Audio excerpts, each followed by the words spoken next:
정말 신기한 게 물속에서는 소리가 더 느릴 줄 알았어요. 그런데 알고 보니 완전 착각이더라고요.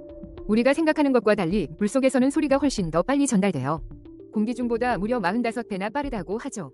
처음 알았을 때 저도 깜짝 놀랐어요. 물속 소리가 다르다니. 물속 소리는 뭉개지고 방향 감각도 흐려지잖아요. 그것 때문에 소리가 느리다고 착각하기 쉬웠던 거예요.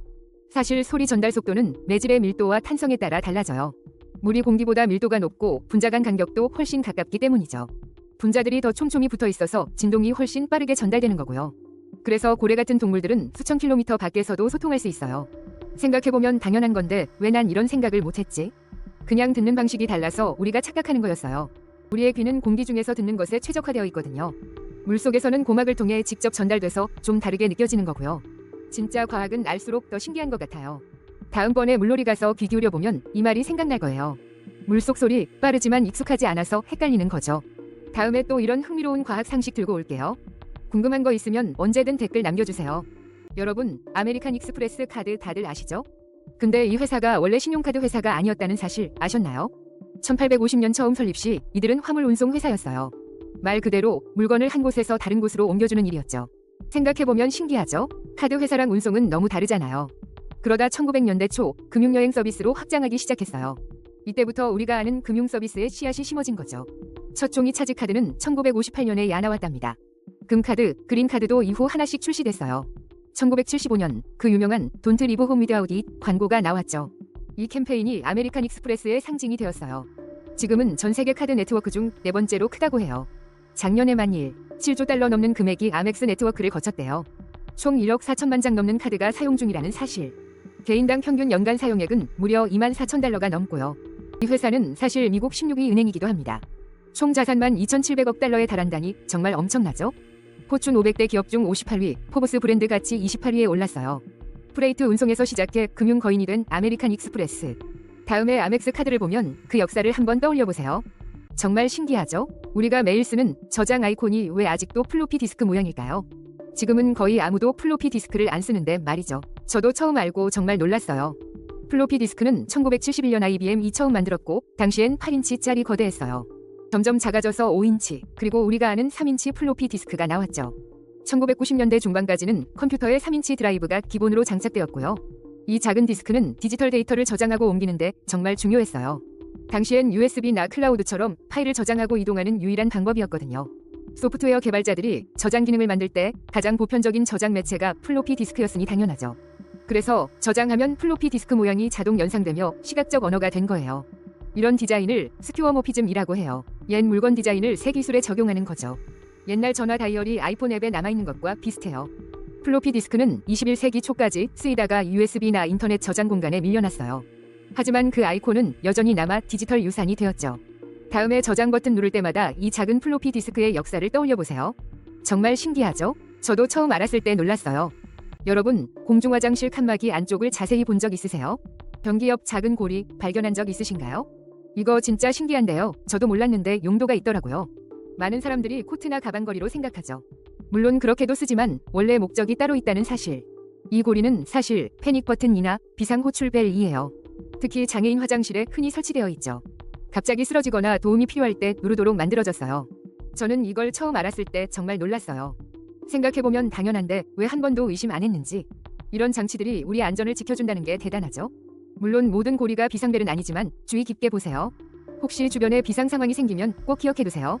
이런 사소한 발견이 삶을 더 안전하게 만들 수 있어요. 다음번 공중화장실에 갈 때 한번 찾아보는 건 어때요? 그냥 지나쳤던 것들이 다 이유가 있답니다. 공중화장실의 또 다른 재미있는 사실은 성별 분리죠. 대부분 분리되어 있지만 일부는 남녀 공용이기도 해요. 이런 작은 배려들이 모여 공공시설이 만들어진답니다. 일상 속 숨겨진 비밀을 또 찾아볼게요. 다음에 만나요. USB-C가 거의 모든 포트를 대체하고 있다는 거 아셨나요? 진짜 신기하죠? 전원, 디스플레이, 심지어 이전 USB 커넥터까지 USB-C 하나로 다 되더라고요. 원래 USB는 컴퓨터 주변 기기 연결을 표준화하려고 나왔대요. 복잡한 직렬, 병렬, 게임, FADB 포트들을 통일했죠. 1996년 첫 등장 당시엔 이거 편안해 정도였을 거예요. 키보드, 마우스, 카메라에 널리 쓰이면서 대중화되기 시작했고요. 스마트폰, 게임 콘솔, 보조 배터리까지 정말 안 쓰이는 곳이 없었죠. 그런데 USB는 여기서 멈추지 않고 계속 진화했대요. 살아있는 생명체처럼. USB 1, X에서 시작해서 2, 0, 3, X를 거쳐 지금은 USB4까지 왔거든요. 세대가 거듭될수록 속도는 미친듯이 빨라지고 전력 공급도 엄청 강력해졌어요. 특히 USB4는 터널링 아키텍처로 데이터 전송을 엄청나게 향상시켰죠. 이게 바로 USB-C가 만능 포트가 될 수 있었던 이유 중 하나였어요. 최대 240W 전력 공급도 가능해서 노트북 충전도 거뜬하죠. 디스플레이 연결까지 되니까 복잡한 케이블들이 사라지는 마법을 부린 거예요. 저도 처음 알았을 때 와 진짜 대박이다 했잖아요. 이젠 컴퓨터, 모바일, 주변 기기 할 것 없이 USB-C가 표준이 될 거예요. 처음엔 단순히 컴퓨터 포트 하나 바꾸려던 게 진짜 신기하죠? 이제는 거의 모든 전자제품의 연결 방식을 바꾸고 있잖아요. 다음번에 USB-C 케이블을 볼 때면 이런 놀라운 진화를 떠올려보세요. 작은 케이블 하나에 담긴 기술의 역사가 정말 대단하죠? 키보드에 숨겨진 비밀이 있다는 거 아세요? 대부분의 키보드는 10만 1100개의 키를 사용하죠.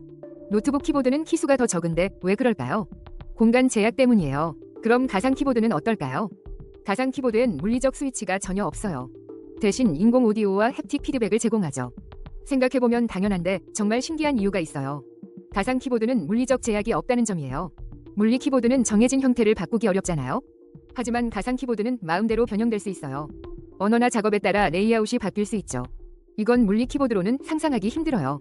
게다가 요즘 키보드는 플러그 앤 플레이 방식이 많아요. 꽂으면 바로 인식돼 설정 없이 사용 가능하죠.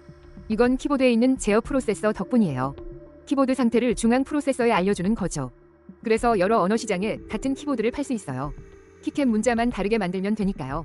정말 유연하고 효율적이죠? 다음에도 이런 거 찾아볼게요. 매일 쓰는 키보드, 알고 보면 흥미로운 기술이 숨어 있어요. 매일 쓰는 스테이플러에 놀라운 비밀이 숨겨져 있다는 거 아세요? 방금 정말 충격적인 사실을 알게 됐어요. 종이를 금속 스테이플로 고정하는 그 기계 말이죠. 사무실, 학교, 집 어디에나 있죠.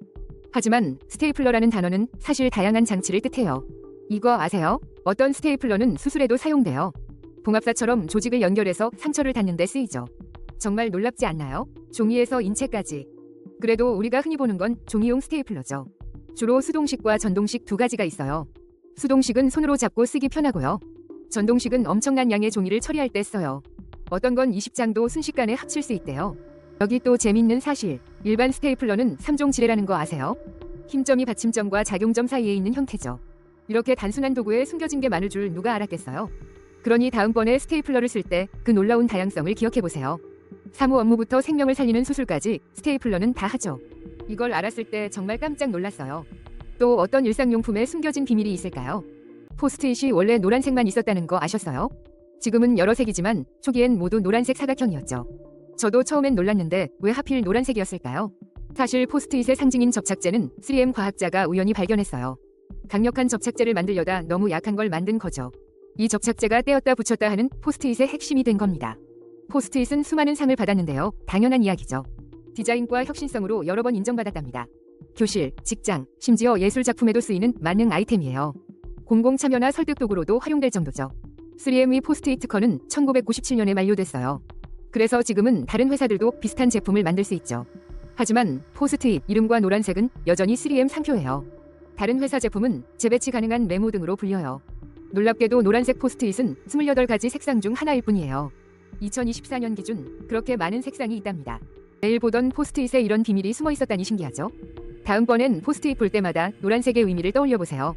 이 작은 종이 한 장에 담긴 큰 역사를 알게 되었네요. 정말 매일 보지만 몰랐던 재밌는 사실이었어요. 여러분, 충전기나 케이블 중간에 볼록 튀어나온 거 보신 적 있으세요? 진짜 신기한 게 대부분의 케이블에 하나씩 달려있더라고요. 처음엔 그냥 디자인인 줄 알았지 뭐예요. 저만 그런가요? 그런데 알고 보니 이 작은 게 엄청난 비밀을 가지고 있더라고요. 이름은 바로 페라이트 비드 또는 페라이트 코어라고 해요. 보통 EMI 필터나 페라이트 초크라고도 불린대요. 생각해보면 당연한 게 케이블은 전기를 전달하잖아요. 이때 원치 않는 고주파 노이즈도 같이 흘러나온대요. 이 노이즈는 다른 전자기기에 나쁜 영향을 줄 수 있어요. 페라이트 비드는 바로 이 고주파 노이즈를 싹 잡아주는 역할을 해요. 페라이트 세라믹이라는 특수 소재로 만들어졌거든요. 고주파 전류를 만나면 이 소재가 에너지를 흡수해서 열로 바꿔버려요. 덕분에 깨끗한 전기 신호만 기기로 전달될 수 있는 거죠. 정말 똑똑하지 않나요? 작은데 하는 일은 엄청나요. 그래서 전자기기들이 오작동 없이 잘 작동하는 거였어요. 저도 처음 알았을 때 정말 놀랐답니다. 제 충전기 케이블 볼 때마다 이 작은 친구가 다르게 보일 거예요. 다음에 이 볼록한 부분을 발견하면 꼭 아는 척 해주세요. 당신은 이제 케이블 전문가가 된 거니까요. 다음에 또 신기한 TMI로 찾아올게요. 구독 잊지 마세요. 키보드 F, J키에만 작은 돌기 있는 거 아셨나요? 저도 처음 알았을 때 진짜 신기해서 깜짝 놀랐다니까요. 대부분의 키보드에 있는 이 돌기 대체 왜 있는 걸까요? 생각해보면 당연한데 지금까지 한 번도 의문을 가져본 적이 없었네요. 이 돌기는 더 빠르고 정확하게 타이핑하도록 돕는 역할이에요. 특히 자판을 보지 않고 타이핑하는 사람들을 위한 거죠. 손가락 위치를 감각적으로 알려주는 일종의 가이드 역할을 한답니다. F키와 J키는 홈 포지션이라 불리는 기준점이에요. 왼손 검지는 F, 오른손 검지는 J에 놓으면 딱이죠. 돌기 덕분에 키보드를 안 보고도 손가락이 제자리를 찾을 수 있어요. 이 기능은 1970년대 컴퓨터 키보드부터 시작되었다고 하네요. 타자기에서 넘어온 기술로 오랫동안 사용된 편리한 기능이죠. 덕분에 우리는 키보드에 시선 고정 없이 글을 쓸 수 있게 됐어요. 문서 작성, 웹서핑, SNS까지 모든 컴퓨터 활동의 기본이죠. 다음번에 키보드 쓸 때 이 작은 돌기 찾아보세요. 아마 그 역할에 또 한 번 놀라게 될 거요. 키보드는 단순히 글자 입력 도구가 아니에요. 우리가 컴퓨터와 상호작용하는 주된 방법이랍니다. 1970년대부터 지금까지 변함없이 우리의 손끝을 안내해주는 친구죠. 매일 쓰는 키보드의 숨겨진 비밀, 정말 신기하지 않나요?